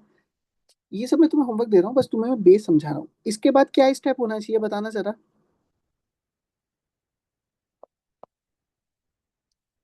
जब डेज टाइम दे रखा होता है तो इसके बाद टोटल वर्क निकलता है या नहीं निकलता? Yes sir. यस था। टोटल फिर वर्क उसके निकल बाद फिर से निकाल। टोटल वर्क के बाद सर निकलेगी एफिशिएंसी। एफिशिएंसी। एफिशिएंसी को लिखा जाएगा यहाँ यस पे, लिखा जाएगा। फिर उसके बाद क्या यस आ रहा सर। है? All of them yes work together, all of them work together for N days and then X and Z quit. तो मुझे नहीं पता एन डेज कितने हैं, लेकिन मुझे इतना पता है कि Y alone finishes the remaining work in 8 2/3 days। Y ने 8 2/3 days अकेले काम कराए। तो इसका क्या मतलब है सर? जो भी वाई की एफिशिएंसी आएगी उस एफिशिएंसी को मल्टीप्लाई करना है। अगर सपोज करो, मैं जस्ट सपोज करके बता रहा हूँ कि वाई की एफिशिएंसी 6 आई है, सपोज करो। तो 8 × 6, एक तो 48 हुई सर, जो उसने टोटल वर्क कराया, प्लस 2/3, तो 6 का 2/3 कितना हुआ सर? 4। तो वाई ने टोटल कितना काम करा होगा? 52। तो टोटल वर्क में से वो 52 माइनस कर देंगे, और जो भी बचा हुआ है वो तीनों ने करा है, उसको डिवाइड कर देंगे, एन की वैल्यू आ जाएगी मेरी। समझ में आया? Yes sir. बस इसे खुद सॉल्व करना तुम लोग। मैंने तुम्हें हिंट दे दिया, पूरा पूरा ऑलमोस्ट खुद ही करा दिया है, बस तुम्हें वैल्यू निकालनी है, कैलकुलेशन करनी है।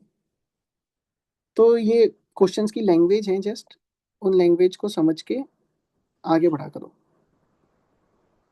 इसका राइट आंसर 4 है, ठीक है। चलो इस पे आओ। 1 नंबर सीरीज, ये वहां पे हिट हुई तो हो गई, अदरवाइज नहीं। ऐसा होता है कि नंबर सीरीज को सोचने का भी एक पैटर्न होता है कि सर स्टार्टिंग के 30 सेकेंड्स से 1 मिनट में अगर तुम्हें क्लिक हुई तो ठीक है, अगर नहीं क्लिक हुई तो इसको वहां पे छोड़ दो, अभी लीव इट। बट इसको इसके ऊपर वापस आना है, वापस जब टाइम मिलेगा बीच में, या फिर 10-20 क्वेश्चन और करने के बाद, या एंड में जब टाइम मिलेगा, तो इसके ऊपर वापस रिविजिट करते हैं।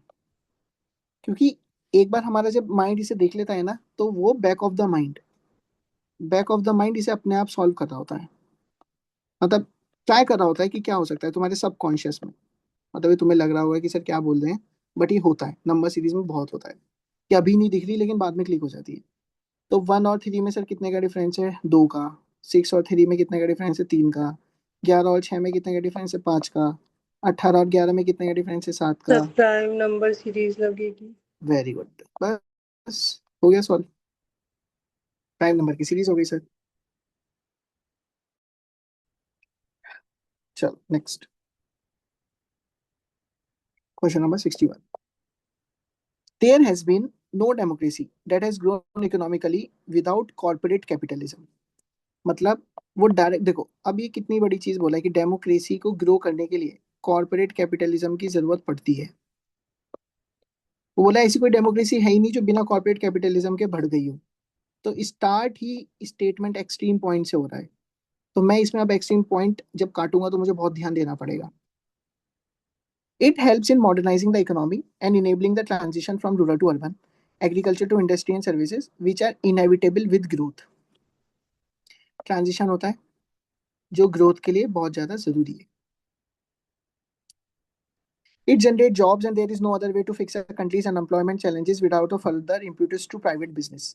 अगर एम्प्लॉयमेंट को सही करना है तो प्राइवेट बिजनेस होना ही होना चाहिए। Big companies can operate on a large scale and become competitive both domestically and externally. A vibrant corporate capitalist base also leads to additional revenue for the state, which in turn can be used for greater welfare for the marginalized and creating a more level field in terms of opportunity. तो इन्होंने तो भाई corporate capitalism को बिल्कुल ही ताज पहना के दिया है इस पैसेज में। ठीक है, तो बस देखते हैं क्रिटिकल मैसेज क्या हो सकता है। Corporate capitalism is important for economic growth of a state and also for democracy. ठीक है, ठीक लग रहा है मुझे, बिल्कुल होल्ड पे रखते हैं। पॉजिटिव है statement. Second, corporate capitalism imperative for a modern state to achieve its political objective. Political नहीं, पॉलिटिकल ऑब्जेक्टिव क्यों घुसा रहे हो? और मॉडर्न की बात ही नहीं करी गई, हटाओ। No state can ensure its economic survival for long without the role of corporate capitalism. देखो अब क्या है, तुम लोग बोलोगे कि सर इसे क्यों काट रहे हो? एक्सट्रीम आपने बोला है, ध्यान से देखना पड़ेगा। मैं एक्सट्रीम की वजह से नहीं काट रहा। मैं क्यों काट रहा हूँ? वो बोल रहा है कि अगर कॉर्पोरेट कैपिटलिज्म, कॉर्पोरेट से हेल्प मिलती है तो ग्रो करेगा, बट अगर कॉर्पोरेट से हेल्प नहीं मिलती तो सरवाइव तो वो फिर भी कर रहा है ना। ग्रो नहीं कर रहा बट सरवाइव तो कर ही रहा है। डेमोक्रेसी तो चल ही रही है, हर चीज चल रही है। बट ये क्या बोल रहा है? No state can ensure its economic survival, survival नहीं, इकोनॉमिक ग्रोथ। वो बोल रहे हैं कि हमें कॉर्पोरेट की जरूरत कब है? जब हमें ग्रोथ करनी है। ग्रोथ, सर्वाइवल का तो सर्वाइव तो हम कर ही पा रहे हैं अभी, तो इसलिए ये हट गया। Corporate capitalism democracy have mutual dependence for their continued existence. Mutual तो है ही नहीं। डेमोक्रेसी और कॉर्पोरेट कैपिटलिज्म एक दूसरे के ऊपर म्यूचुअली नहीं है। तो आंसर हुआ 61 का A. Next assumption, corporate capitalism promotes the growth of labor force and provides more employment opportunities।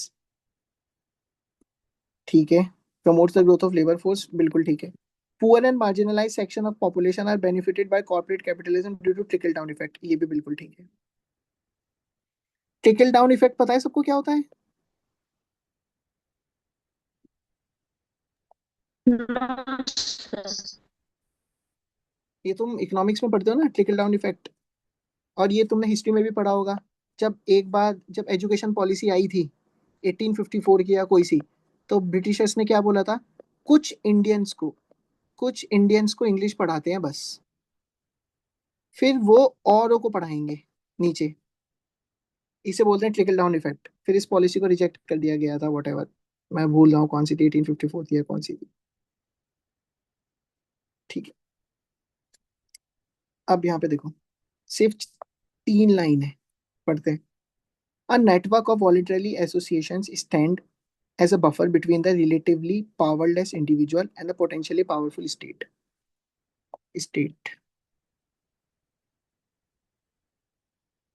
powerful individual helpless, उसके बीच में ये खड़ी है एक ऑर्गेनाइजेशन, इसका क्या नाम है, वॉलंटरली एसोसिएशन, जो एक बफर का काम करती है। ये लोग डायरेक्ट यहाँ नहीं जा पाते, बट ये लोग यहाँ जरूर जा सकते हैं, और ये लोग प्रेशर बना के यहाँ पे जाते हैं। इतना सा ही ये पैसेज था। अब देखो इसके बेसिस पे सॉल्व हो सकता है क्या। It emphasized the inability of the states to enforce its will in practice against the opposition of certain groups. Inability of state की बात ही नहीं करी गई। It is a cooperative organization for the promotion of the well-being and development of the personality of the members. Members नहीं, members का क्या मतलब हुआ, वॉलंटियर ऑर्गेनाइजेशन में जो members हैं उनकी पर्सनैलिटी डेवलप नहीं, उनकी पर्सनैलिटी डेवलप नहीं करानी, इन भाई साहब को डेवलप कराना है, इंडिविजुअल को। It takes individual out of a state of isolation and gives them a chance to participate in the common endeavor. Very good. It permits citizen to have a variety of loyalties and allegiance. बकवास। Answer कितना हुआ, option C. समझ में आया कैसे होता है solve है। पैसेजेस में थोड़ी हेल्प हो रही है या नहीं हो रही है अभी। हो रही है सर। Yes. हो रही है सर। ठीक।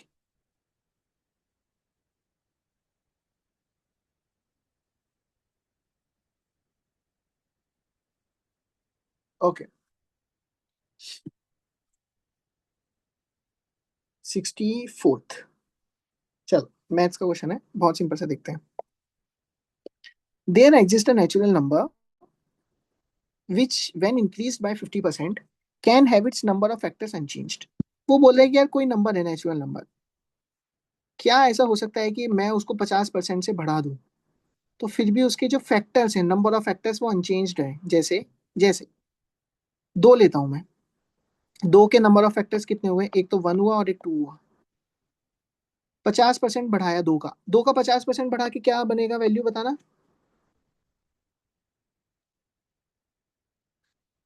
बताओ मुझे, दो को अगर मैं 50% से बढ़ाता हूँ तो क्या बनेगा। Sir 6 sir. दो को मैं 50% से बढ़ा रहा हूँ, 50% की फ्रैक्शन होती है 1/2। मल्टीप्लाइंग फैक्टर होता है, कितना होता है मल्टीप्लाइंग फैक्टर, 3/2। 3 3 bye by 2। 2. तो कितना आया नंबर, 3 नहीं आया। Yes, sir. वरना दो तो कितना इजी है यार, दो का 50% मतलब दो 1 1 से बना हुआ है, 50% 3। तो अब इसके कितने फैक्टर्स होते हैं, इसके भी दो ही फैक्टर्स होते हैं, 1 और 3। तो ये तो बिल्कुल ठीक है। There exist a natural number which when increase by 150%। Suppose करो दो ही ले रखा है अभी भी मैंने, 150% इंक्रीज करके क्या नंबर बनेगा, बताओ मुझे जरा, क्या नंबर बनेगा।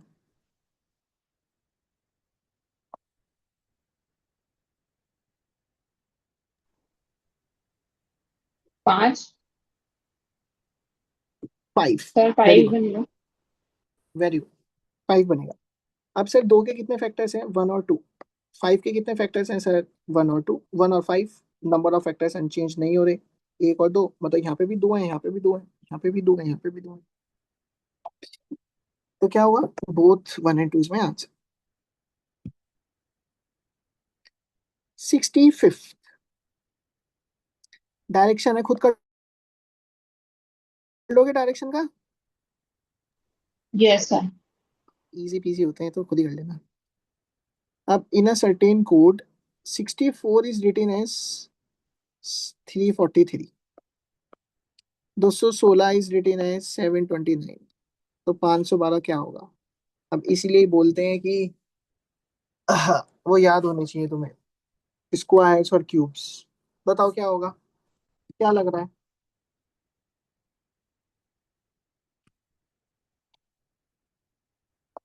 8 का स्क्वायर और 7 का क्यूब, है ना।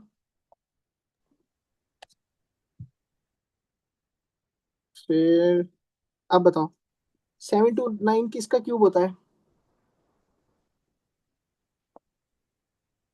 9 का क्यूब, राइट? सोचो सोचो क्या Yes, क्या sir. चीज हो सकती है, सोचो एक बार। अब ये 8 का स्क्वायर के बदले एक और चीज हो सकता है, तो तुम ध्यान से सोचो तो। 4 का क्यूब, Yes, sir. 6 का क्यूब। तो सर 7 में से 4 गए 3, 9 में से 6 गया 3, तो ये किसी का क्यूब है। 512 किसका क्यूब होता है? सर 8 का क्यूब होता है। तो सर यहाँ जो वैल्यू होगी वो क्या होगी सर? +3, 11 का क्यूब।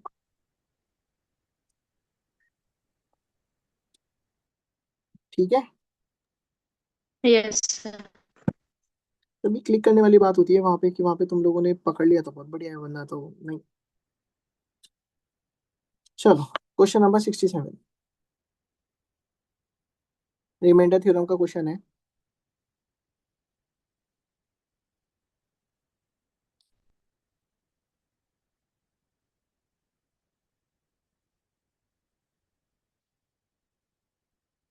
इसका रिमाइंडर बताना है।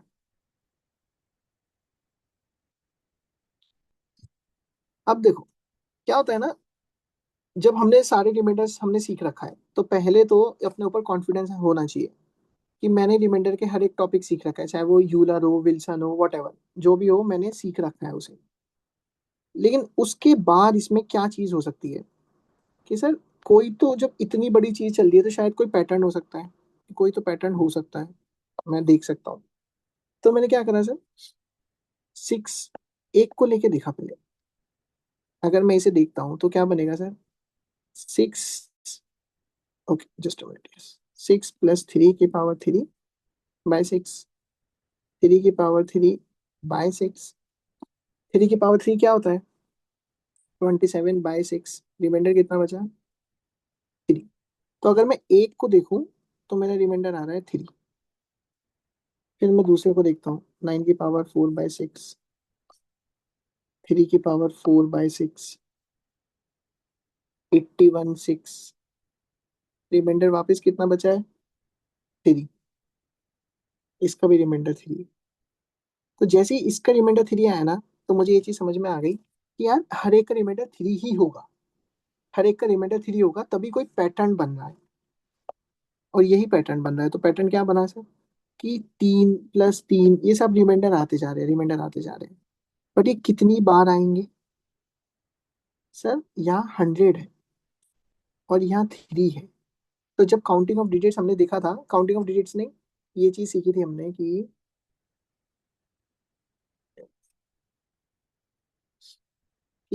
एपीजीपी में ये चीज सीखी थी कि 9, 3 और 900, और मुझे ये देखना है कि कितने नंबर हुए। तो लास्ट माइनस फर्स्ट बाय जितना जितना आगे चलता जा रहा है +1, जितना कॉमन डिफरेंस होता है, ये फॉर्मूला लिखवाया था। 100 - 3 बाय कॉमन डिफरेंस 1 + 1, 97 + 1 = 98। तो इसको हम क्या करेंगे, 98। तो ये 3 कितनी बार आएंगे यहाँ पे? 98 टाइम्स। 3 3 3 3 3 98 टाइम्स आते जाएंगे। तो 98 × 3/6 ऐड करो, मतलब इतनी बार 98 टाइम्स 3 3 लिखोगे तो 98 × 3 तो हुआ वो, ये 2 और ये हो रहा है सॉल्व। तो रिमाइंडर कितना बचा? 0। सर रिमाइंडर कुछ बचा ही नहीं, पूरा पूरा सॉल्व हो रहा है। तब ऐसे भी क्वेश्चन आते हैं कि तुमने ऑलरेडी सारी चीज पढ़ रखी है, बट तुम्हें पैटर्न ढूंढना पड़ता है। अगर तुम नॉर्मल नहीं कर पा रहे तो तुम्हें पैटर्न ढूंढना पड़ेगा। और पैटर्न मोस्टली यही होता है कि रिपीटेटिव पैटर्न ही होता है, repetitive pattern.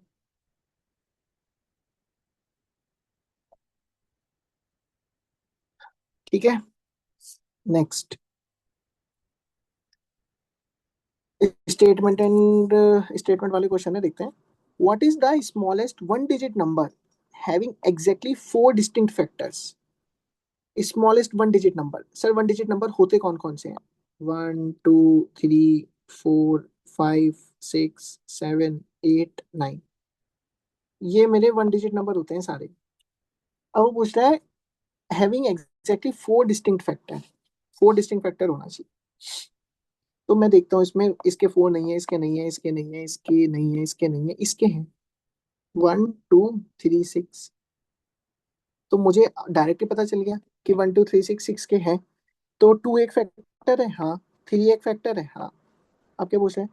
Question can be answered, कौन सा है ये? 68।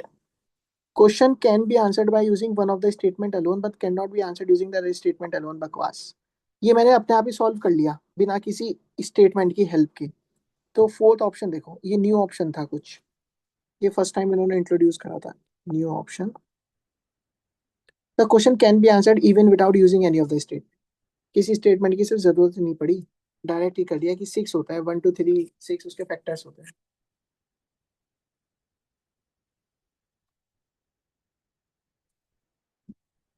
ठीक है सर, अब देखते हैं इसमें।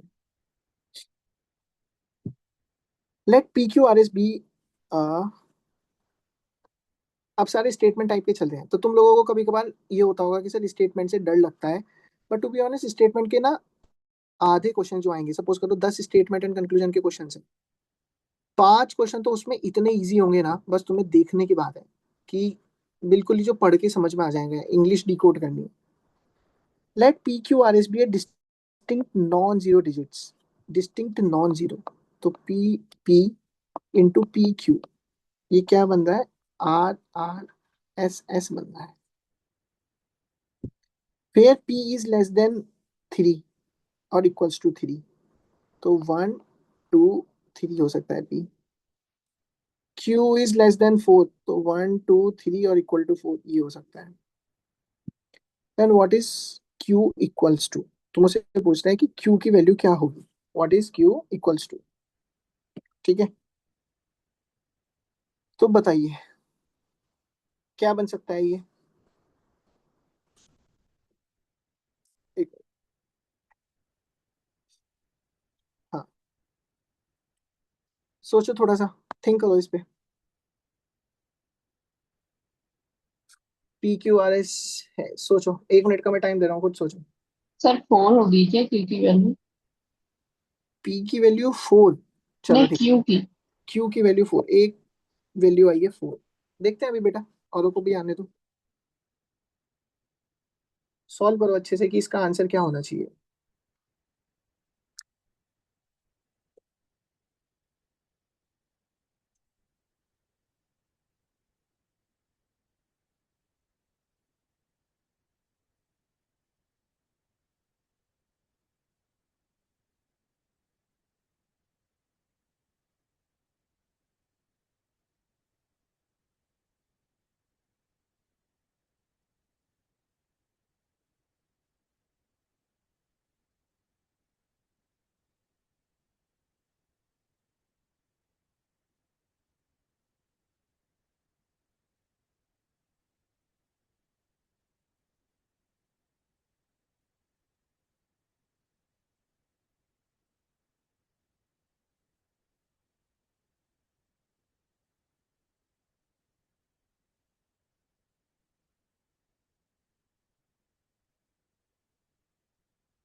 देखो, थोड़ा सा हैवी साइड की तरफ क्वेश्चन है, थोड़ा सा ज्यादा सोचना पड़ेगा।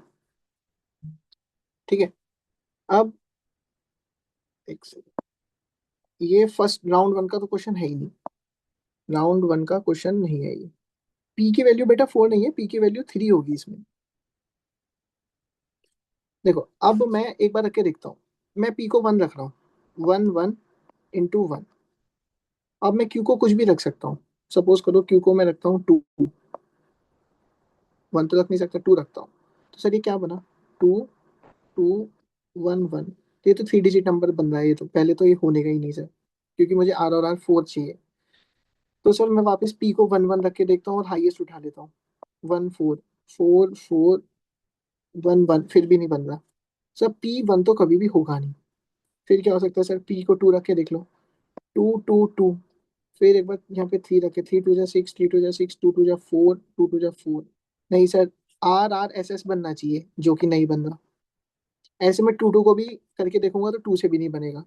फिर मैं पी की वैल्यू 3 3 3 रख के देखूंगा, 3 3 और 3 कोई सी भी रख सकते हो, मैं 4 रख के देख रहा हूँ।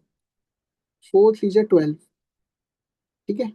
4 3 जा 12, 4 3 जा 12, 13, 3 3 जा 9, 3 3 जा 9। अब देखो 9 3 जा 9 10 11, बन रहा है आ रहा है ऐसे फॉर्म में 1 1 2 2। तो क्या हुआ यस सर, सर। पी की वैल्यू क्या हुई सर 3, और क्यू की वैल्यू क्या हुई sir 4।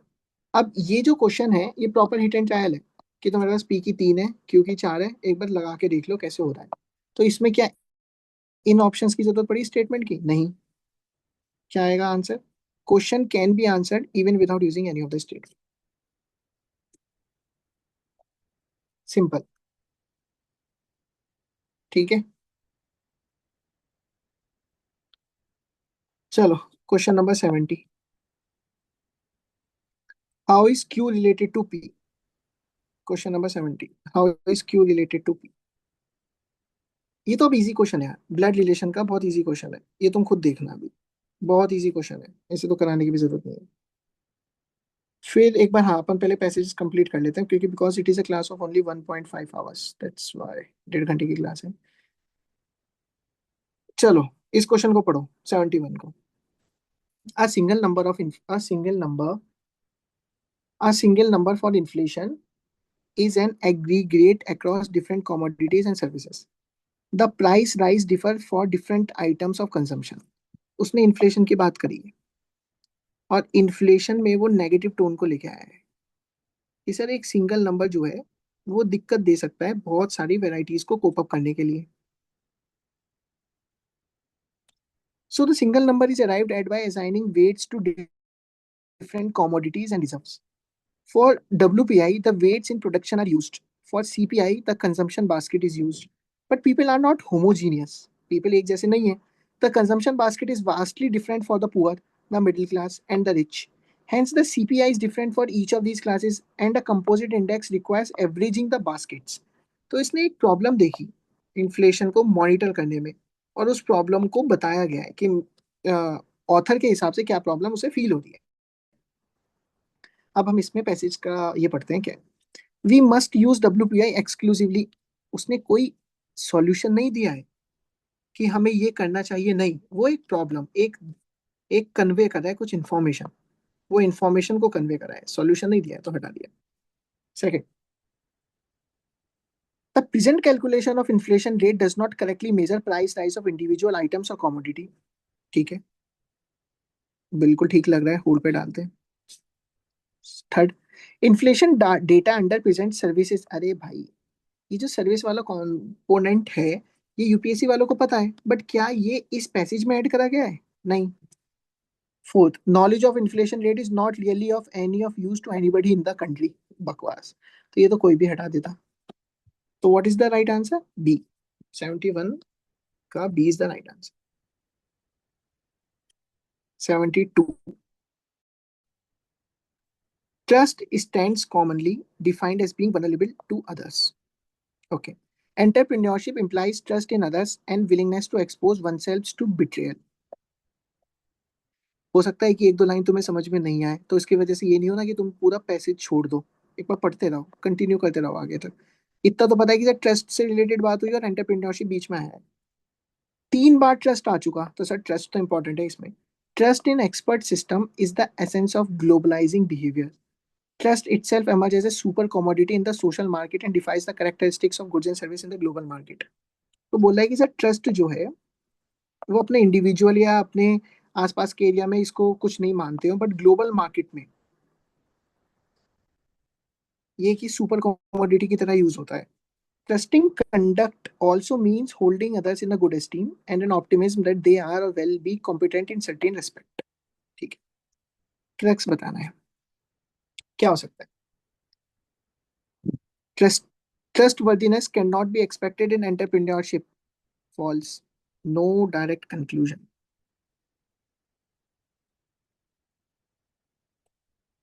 Trustworthy people are the most vulnerable. Galat. Extreme statement. Most. No economic activity is possible without being exposed to betrayal. बकवास, मतलब तुम कोई धंधा बिना धोखे के कर ही नहीं सकते। Trust is important though it entails risk. Perfect. हो गया, समझ में आया सबको? Yes, sir. Yes. Yes, sir. चल स्टेट देखो, 73 भी देखो कितना इजी क्वेश्चन था। In a football match, team P playing against Q was behind 3 goals with 10 minutes remaining. P और क्यू है, 10 मिनट बचे हैं। अगर P playing against Q was behind by 3 goals, अगर सपोज करो क्यू के 7 गोल है, सपोज करो, तो पी कितने पीछे है सर? पी के कितने गोल हैं? 4। सपोज करो, जस्ट ये हाइपोथेटिकल ले रहा हूँ, हाइपोथेटिकल।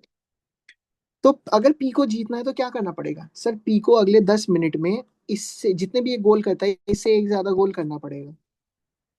अगर उसके 7 गोल होते हैं तो पी को 8 करने पड़ेंगे, ऐसे। Statement 1, team P scored 4 goals in the last 10 minutes। बिल्कुल ठीक है। अगर लास्ट 10 मिनट में वो 4 गोल करती थी तो इसके टोटल हुए 8 और इसके हुए 7, तो भाई वो टीम पी जीत जाएगी। ठीक है, ठीक है। Next, team Q scored a total of 4 goals in the match. Team Q scored a total of 4 goals in the match. इस ये इंफॉर्मेशन मेरे लिए इररेलेवेंट है। अगर क्यू ने टोटल 4 करे हैं, मुझे उससे क्या फर्क है? मुझे तो ये बताओ 10 मिनट में, अगले 10 मिनट में क्या हुआ। अगर ये 4 करता है और ये 1 पे बैठा है, तो इसको 4 करने चाहिए, मतलब टोटल 5 करने चाहिए जीतने के लिए, 1 + 4। ठीक है। अब इस वाले केस में आओ, स्टेटमेंट 1 क्या बोल रहा है? Team P scored 4 goals in the 10 minutes। बिल्कुल ठीक है। बट क्या उसने ये बताया कि 10 मिनट में हो सकता है क्यू ने भी तो कोई गोल करा हो? जो यहाँ पे क्यू 7 पे बैठा है, सपोज करो क्यू ने इस 10 मिनट में एक और गोल करके 8 पहुंचा दिया, और ये 4 से 8 पे आ गए, तो अब ड्रॉ हो जाएगा। जीत तो है नहीं रहे कोई भी। तो ये question does team P win the match, ये दोनों स्टेटमेंट बकवास है। मतलब दोनों स्टेटमेंट की हेल्प से मैं सॉल्व नहीं कर पा रहा। तो question can not be answered even using any of the statement.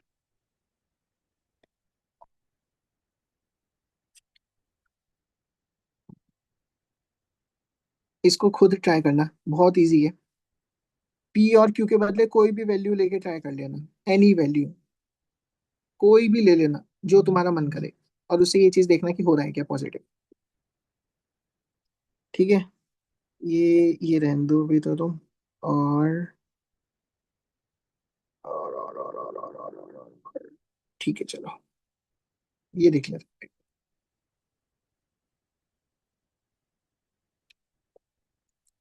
Late P plus Q is equals to 10।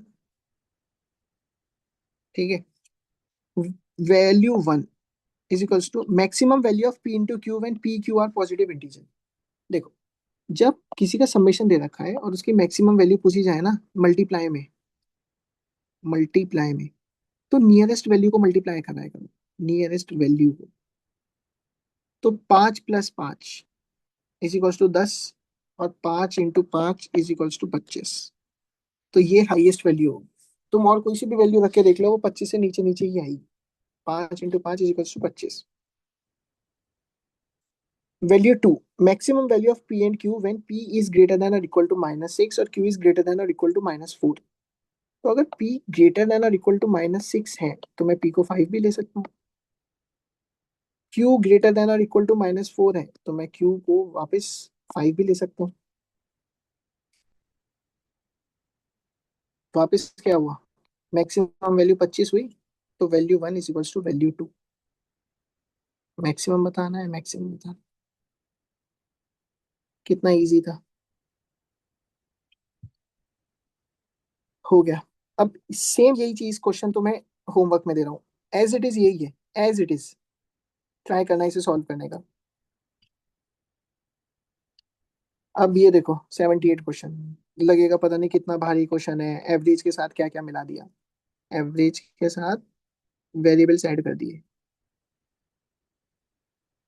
But ऐसा है नहीं। देखो, average of 3 number is K, average कैसे निकलता है? P plus Q plus R by 3 is K, मतलब P plus Q plus R is equals to 3 K. एक equation ये बनी। फिर P is as much more than the average P is as much more than the average as Q is less than the average। ये बोलना चाह रहा है कि P में से अगर मैं एवरेज घटाऊं तो वो इतना निकल के आएगा जितना मैं एवरेज में से Q घटा रहा हूँ। सॉरी, ये उल्टा हो गया, एवरेज में से Q घटा। तो ये क्या हुआ, P plus Q is equals to 2K, ये उधर पहुंचा दिया। अब मैंने देखा P plus Q plus R 3K है, P प्लस क्यू 2K है, तो 2K plus R is equals to 3K। तो R की वैल्यू कितनी आ गई, K, R is equals to K। तो what is the value of R, K?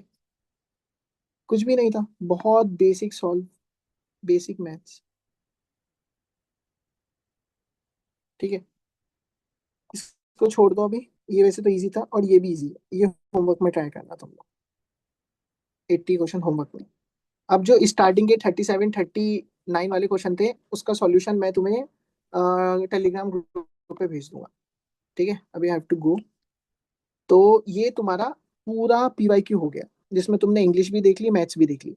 एक जो चीज मैं तुमसे बोलूंगा कि जितनी तुमने मैथ्स पढ़ी है सबसे पहले उसे ही सॉल्व करना। ये जो तुम क्वेश्चंस देख रहे हो ना, ये नए नए, ये जब पेपर में होते हैं ना तो बेटा नहीं हो पाते।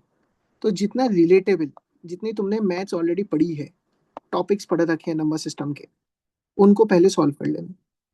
तुम्हें मैथ्स के 14-15 भी तुम्हारे हाथ लग गए तो तुम मतलब जीत गए, वहीं पे तुम्हारा विन हो गई सिचुएशन। इंग्लिश के तुम्हें इतना याद रखना है कि 28 में से तुम मिनिमम 20 करो, और 20 में से 18 तो ठीक हो प्लस, मिनिमम 20 कह रहा हूँ, 24 भी कर सकते हो और इसको बढ़ा लो जितना बढ़ सकता है। तो तुम्हें कोई भी पेपर पास करने से नहीं रोक सकता फिर। तो इस स्ट्रेटेजी से जाना, राउंड 1 राउंड 2 राउंड 3 की स्ट्रेटेजी जाना, आराम से हो जाएगा। अभी हम नेक्स्ट जो है, नेक्स्ट भी कैरी ऑन करेंगे। अभी 2023 का शायद एक बार पेपर का पीवाईक्यू पर